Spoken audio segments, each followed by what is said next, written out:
Hello friends, welcome back of your video. आज की video में हम सीखेंगे basics civil engineering important tips. ठीक है, जो इंपोर्टेंट नोट्स होते हैं वो जानकारी हम उसके क्या क्या टिप्स होते हैं, क्या क्या नोट्स होते हैं सिविल इंजीनियरिंग के लिए जो हमें जानना जरूरी होता है। तो मैंने काफ़ी वीडियो बना चुका हूँ इंपोर्टेंट नोट्स के ऊपर। ये भी मेरी थर्ड वीडियो है इंपोर्टेंट नोट्स के ऊपर, जिससे कि आपको जानना जरूरी होता है कि साइड पे हमें क्या क्या ध्यान रखनी चाहिए। चलो वीडियो शुरू करते हैं। अगर चैनल पर नया है तो प्लीज़ चैनल को सब्सक्राइब, बेल आइकन प्रेस कर दीजिए, जिससे कि आने वाली वीडियो की नोटिफिकेशन आपको मिलती रहेगी।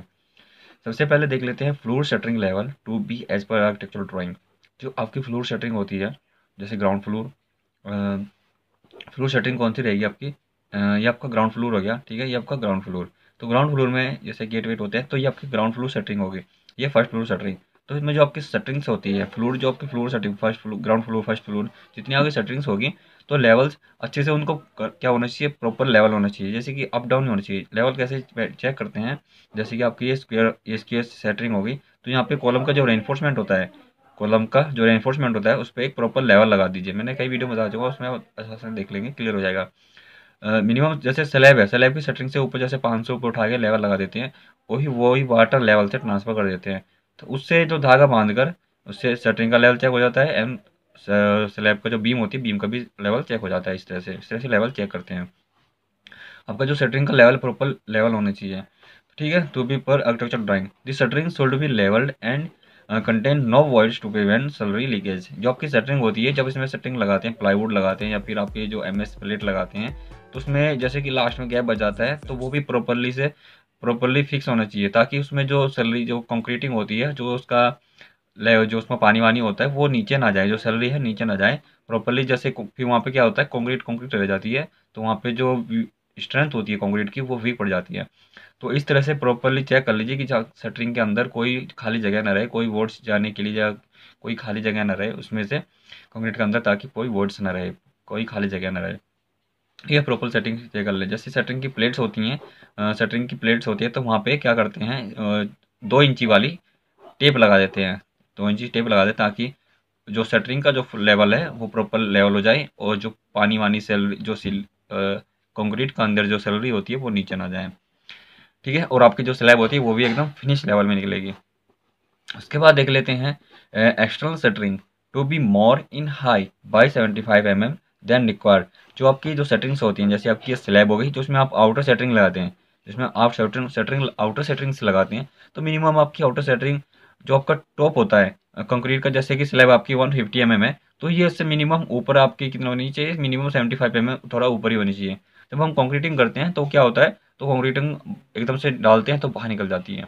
ठीक है, तो इस तरह से मिनिमम कोशिश करनी चाहिए कि 75 mm ऊपर रहे, या फिर आप लेवल भी लग सकते हैं जहाँ पे रिक्वायर्ड होती है, एज पर रिक्वायर्ड। जैसे कि स्लैब का जो एरिया ज़्यादा होता है, तो उसमें बेस पे 75 mm वो ऑलमोस्ट ऊपर रख लेते हैं। उसके बाद देख लेते हैं डायगोनल ऑफ रेक्टेंगल्स या स्क्वेयर्स शैल बी चेक्ड। जो आपके जो डायगोनल हैं, जैसे कि आपकी स्लैब हो गई, ठीक है, ये स्लैब हो गई, इसमें रूम बने होते हैं, इस तरह से कोई रूम छोटे बड़े होते हैं, तो इसके जो ये चारों डायगोनल है, ये आपका रेक्टेंगुलर या फिर स्क्वेयर टाइप में, तो उसके चेक कर लेंगे। चेक कैसे करेंगे? ये वाला टेप मेजर कर लेंगे या फिर टेप मेजर कर लेंगे, चारों कोने में टेप मारेंगे, दोनों तरफ बराबर आएगा, तो ये चेक हो जाएगा कि ये डायगोनल में है। ठीक है, इसके स्क्वायर हो या रेक्टेंगुलर हो, उसका चेक करने के लिए ये वाला पॉइंट चेक कर लेते हैं। जैसे कि आपको 10 फीट आ गया, तो ये भी 10 फीट ही आना चाहिए, तभी आपका ये वाला जो चीज़ है रेक्टेंगल के अंदर आएगी, गुनिया के अंदर आएगी। ठीक है, प्रॉपर गुनिया बनेगा।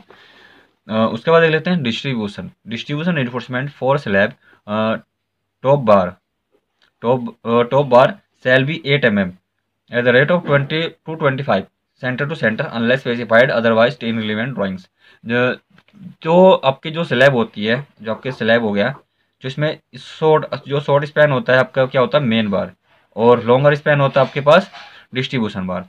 ठीक है, तो इसमें जो शॉर्ट स्पैन होता है उसके ऊपर जो आप डिस्ट्रीब्यूशन बार डालते हो, मेन बार के ऊपर डिस्ट्रीब्यूशन बार डालते हो, तो वो मिनिमम अगर आपके ड्राइंग के अंदर नहीं है, आप ड्राइंग से स्पेस में नहीं चल रहे हो, तो वहाँ पे भी मिनिमम जो रेनफोर्समेंट होना चाहिए 8 mm का होना चाहिए, और 225 सेंटर टू सेंटर। 225 कितना हो गया आपके पास, 9 इंची। तो 9 इंची मिनिमम सेंटर टू सेंटर होना चाहिए।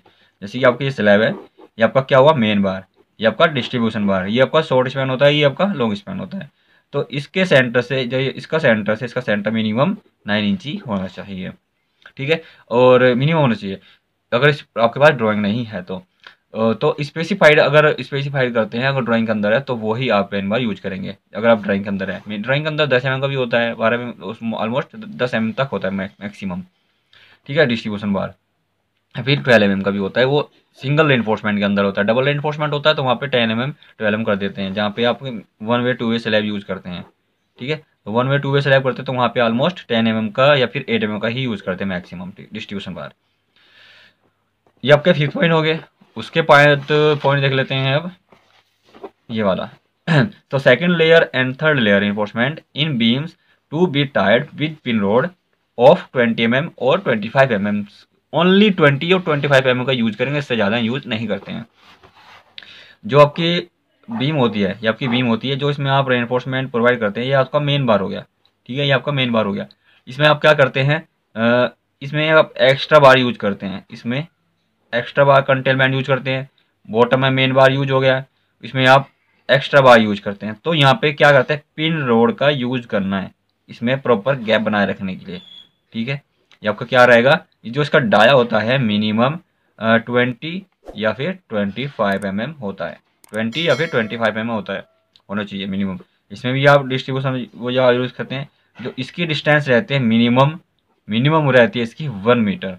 इसकी जो इसका सेंटर मिनिमम 1 मीटर रहता है, ठीक है। और ये जो इसका डाया होता है 20 mm, ठीक है। तो इसको प्रॉपर गैप बनाए रखने के लिए इसमें इसलिए लगते हैं कि जो आपकी कंक्रीट होती है, जो आपका एग्रीगेट यूज करते हैं बीम स्लैब के अंदर, मैक्सिमम जो मैक्सिमम साइज यूज करते हैं 20 mm का, मैक्सिमम साइज 20 mm का यूज करते हैं। इसमें प्रॉपरली से अंदर से कंक्रीटिंग जो फिलअप करते हैं, कंक्रीट कंपैक्ट करते हैं, तो प्रॉपरली से इसमें चला जाता है अच्छे से। उसके बाद अगले 7 पॉइंट, तो chairs to be provided to support top reinforcement, ठीक है। जो स्लैब जो चेयर्स होती हैं प्रोवाइड करते हैं स्लैब के अंदर top reinforcement in slab using suitable dia bar with approval of engineering charge. जो चेयर्स होती हैं वो आपके ड्राइंग के अंदर लिखी रहती है, या फिर आप जो इंजीनियर चार्ज होता है जो इसमें आप करते हैं, जैसे कि आप गवर्नमेंट या प्राइवेट काम कर रहे हैं, तो वहाँ पे इंजीनियर को जो आप बिलिंग करता है, तो उसमें आप उसको बताएंगे कि वो जो साइड जो इंजीनियर्स होता है वो आपको बता देगा कि इसमें डाया इतना मिनिमम यूज करना चाहिए। अगर स्लैब है तो उसमें मिनिमम 10 mm 12 mm का ही यूज करेंगे मिनिमम, ठीक है। तो ये आपको डाया यूज करना है, और कितना डिस्टेंस पे करना है, जैसे कि डबल, जैसे कि आपका रेनफोर्समेंट होता है, ये आपका मेन रेनफोर्समेंट हो गया, तो इसमें एक ये डबल रेनफोर्समेंट होता है, सिंगल जाल में डबल। तो इसमें आप क्या करते हैं, चेयर यूज करते हैं। तो प्रॉपर इस जाल को proper bottom mesh and top mesh को प्रॉपर डिस्टेंस बनाए रखने के लिए इसमें चेयर प्रोवाइड करते हैं, ठीक है। जैसे इसका जो थिकनेस होती है, सपोज कीजिए 150 mm हो गया, तो 20 mm ये हो गया, 20 mm ये हो गया। तो इसमें प्रॉपर मेंटेन करने के लिए टॉप एंड बॉटम को मैश को इसमें चेयर प्रोवाइड करना है एज पर सुटेबल।